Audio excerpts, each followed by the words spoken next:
অনেকেরই প্রশ্ন থাকে এস্তোনিয়াতে ভিসার আগে কি টিউশন ফি পাঠাতে হয় নাকি ভিসা পাওয়ার পরে টিউশন ফি পাঠালেও হয়। একটা সময় ছিল 2017-18 দিকের কথা বলছি, যখন আপনার টিউশন ফিটা অনেক ইউনিভার্সিটিতে ভিসা পাওয়ার পরেও সেন্ড করলে সমস্যা হতো না বা তারা অ্যাকসেপ্ট করতো।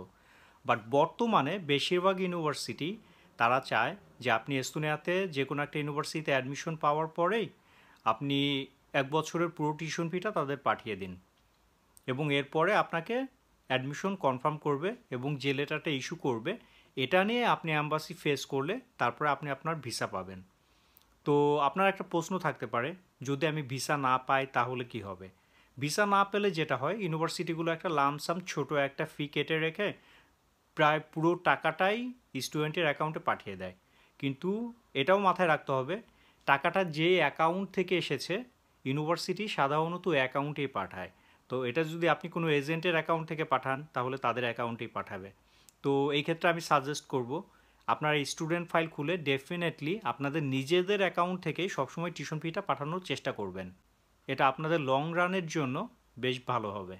ঠিক আছে, দেখা হবে তাহলে অন্য কোনো ভিডিওতে। আজ এ পর্যন্তই, টাটা।